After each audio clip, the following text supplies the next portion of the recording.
Мен Сарыазата мектебінің 10-шы класының оқушысы Әділ Тілмәс. Мен қатысып отырған жобам экоклуб жобасы зерттеу жобаларының байқауы. Жалпы тақырыбым менің болашаққа көзқарас, экологиялық білім беру жобалары, волонтерлік жобалар және қоғамдық ұйымдардың іс-шаралары.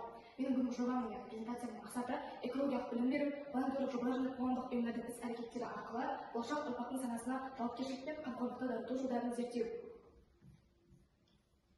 Жалпы бүгінгі әлем таңдаудың алдында тұр. Немесе табиғатты сақтап болашаққа жол ашу, немесе немқұрайлықпен бәрін құрту. Мен жалпы осы жобамда жастардың экологиялық сана сезімін ояту, қоғамға пайда келетін жобалар құру және жауапты ұрпақ тәрбиелеу идеяларын ұсынғым келеді. Жалпы зерттеліп отырған мәселенің заманауи мәнмен беретін жаңалықтарына келсек, қазіргі жастар жалпы экология туралы білет, бірақ та нақты экологияға қатысты, табиғатқа қатысты нақты әрекетке көшуге ешқандай мотивациясы жоқ. Менің осыған көзқарасым, жалпы экологияны қызықты, интерактивті ортақ құндылық ретінде жеткізуіміз керек. Бұл жобаның жаңалығы әлеуметтік желіде, түрлі челлендждер, флеш-мобтар арқылы экологиялық үнемдеуді насихаттауымыз керек. Жалпы жоспарланған зерттеулермен идеяларға келсек, ең алдымен сауалнама арқылы жастардың экологиялық көзқарасын біліп алуымыз керек. Одан кейін қаламыздағы жасыл аймақтардың жағдайын барлығын жеке-жеке зерттеуіміз керек. Мектептерде түрлі эко-клуб ашып, апталық тақырыптық кездесулер ұйымдастыруымыз керек.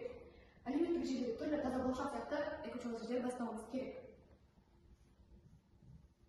Жалпы жобамның мақсаты мен міндеттерін айта кетсем, ең бастысы жастардың экологиялық мәдениетін қалыптастыру, түрлі волонтерлік жобалар арқылы әлеуметтік жауапкершілікке үйрету, қоғамдық ұйымдармен байланыс орнатып, бірлескен эко-шаралар өткізу, экологияны заманауи креативті форматта жеткізу.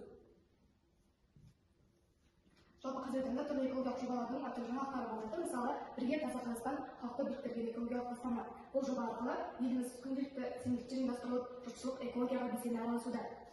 Жалпы Қазақстанда 2024 жылдан бастап экологиялық волонтерлік картасы енгізілуде. Бұл карта арқылы волонтерлар жасаған эко іс-шаралар арнайы жүйеге тіркеліп, болашақта университетке түсуге артықшылық береді. Экосамат платформасы іске қосылды. Бұл жастар мен ұстаздарға арналған онлайн платформа. Онда түрлі экосабақтар, қолжетімді жобалар мен тренингтер бар. Мақсаты экологиялық білім беру мен мәдениетті кеңінен тарату. Сонымен қатар, жасыл экономика бойынша жастарға арналған түрлі стартап байқаулар жүріп жатыр. Жаңа жыл оқушылар мен студенттерге арнап экологиялық бизнес идеалды дамыту үшін арнайы байқаулар ұйымдастырылып жатыр. Жеңімпаздарға қолдау ретінде қаржылай қолдау көрсетіледі. Сонымен қатар, әлемде зеро уэйст қозғалысы жастар арасында танымал болып келе жатыр. Бұл қоқыс шығару мен өмір сүру мәдениеті. Көптеген жастарымыз осындай өмір салтына көше бастады. Яғни қайта қолдану, органикалық өнім пайдалану, артық тұтынудан бас тарту. Сонымен қатар оқушылар арасында кеңінен экологиялық подкасттар мен блог жүргізу кең етек алуда.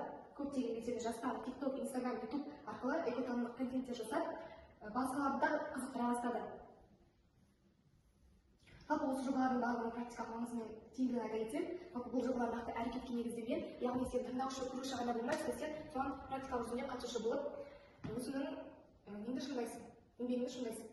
Түрлі қоғамға пайдалы істер жасау арқылы өзіңді жан-жақты дамытуға, өзіңді түрлі қырмандыруға ол көптеген мүмкіндік береді.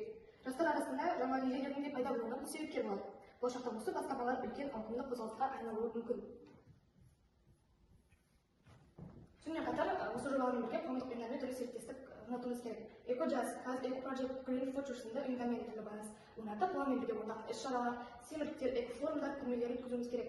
Осындай ұйымдардан әрбір қатысушы өзіне тәжірибе, қолдау және мотивация алады. Болашақта бұл да өз экологиялық ұйымды құруға өте жақсы мүмкіндік. Жалпы менің жобамның осы болашаққа даму перспективаларын айтып кетсем, жалпы жобам әлеуметтік желілерде кеңінен таралуы мүмкін. Яғни мен өз эко-челлендждерімді, іс-шараларымды түрлі әлеуметтік желілерге, түрлі платформаларға бөлсем, онда басқа жастар да қызығып, менің жобама қосыла бастайды. Республикалық немесе халықаралық деңгейге шығуы да мүмкін. Жоба тек менің мектебіме ғана шектелмей, облыстық, республикалық, тіпті халықаралық деңгейде де танымал бола алады. Сонымен қатар басқа мектептерде де осындай эко іс-шаралар іске асып жатыр. Мүмкін ол сонымен бірлесіп жұмыс жасауға да үлкен мүмкіндік. Сонымен қатар басқа мектептер мен қалаларда осы жобаның филиалдары ашылуы да мүмкін. Егер менің жобам Атырауда ғана басталып келіп, кейін басқа қалалардағы мектептерге ұсынылса, оларда эко-клубтар ашуға көмектесуге болар еді. Осылайша менің идеям бүкіл Қазақстан бойынша тіпті әлемдік деңгейге де таралуы мүмкін. Жалпы менің жобама қатысушыларында өз мүмкіндіктері бар. Мысалы, бұл тегін оқулар мен вебинарларға қатысу, эко-жобаларына қатысқан оқушылар арнайы семинарлар, сабақтарға тегін шақыртуға алуы мүмкін. Сонымен қатар бұл оқулардың барлығы экология, көшбасшылық жобаларды басқару сияқты тақырыптарда болады. Осы сабақтарға қатысу арқылы оқушылар өз білімдерін тереңдетіп, жаңа дағдыларға ие болады. Сонымен қатар эко-жетістіктері үшін арнайы сертификаттар мен марапаттар. Мен жобаға қатысқан белсенді болған жастарға сертификаттар, марапат қағаздар, түрлі атақтар беруі мүмкін. Бұл құжаттар ертең болашақта университетке түсерде, немесе жұмыс жасағанда жұмыс істеген кезде үлкен артықшылық береді. Басқа елдердің экоактивистеріне тәжірибе алмасу. Жалпы мен Жуан Кибер халықаралық экономиканың маңызын өтіп жатсам, қатысушылар шетелдік оқушылармен онлайн кездесе алады, ортақ жобалар ұйымдастыра алады. Ол дегеніміз басқалардың да экологиялық мәдениетін көру, тіл үйрену, достар табу деген сөз. Болашақта мамандық ретінде экология саласын таңдау мүмкіндігі.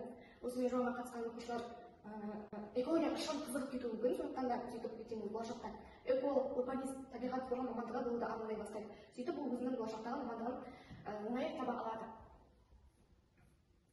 Осы жобаға деген менің жеке үлесім, мен осы идеялардың барлығын өзімнің жүрегіммен сезіп, өз еркіммен таңдадым. Болашақта осы жобаның барлығын тек сөз жүзінде ғана емес, іс жүзінде де іске асырып, экологияны стильге айналдырғым келеді. Өзімнен ғана бастау алып, басқаларға да шабыт беруді мен мақсат етемін. Қорытынды, болашақ бүгіннен басталады. Егер әр адам кішкентай бір жақсы іс жасаса, әлем өзгереді. Жасыл саны жалпы болашақтың кілтекені ұмытпайық. Сонымен қатар айта кетері біздің мектепте экологиялық, яғни экоклубтар ашылуда, ол оқушыларға арналған өте керемет мүмкіндік, және ол ақысыз түрде жұмыс жасайды. Жалпы қоршаған ортаны қорғау бұл тек бір күн ғана шара емес, ол әр адамның күнделікті өмір салтына айналуы тиіс міндеті. Экологиялық білім беру, волонтерлік жобалар және қоғамдық ұйымдар жұмысы арқылы біз табиғатқа деген көзқарасымызды өзгертіп, үлкен өзгерістерге жол ашамыз. Әрбір жасаған қадам болашақтың жарқын кепілі. Сондықтан да бүгіннен бастап табиғатпен үйлесімді өмір сүруді үйренейік. Өйткені табиғат бізге емес, біз табиғатқа тәуелдіміз. Таза болашаққа жол саналы әрекеттен басталады. Соңында мен ұраның үндеуін айта кетсем, яғни ұраның болашақ өз қолында, табиғатқа қамқор бол. Үндеуім өзгеріс күтпе, өзгерісті өзіңнен баста. Есіңде болсын, кішкентай әрекет үлкен өзгерістің басы.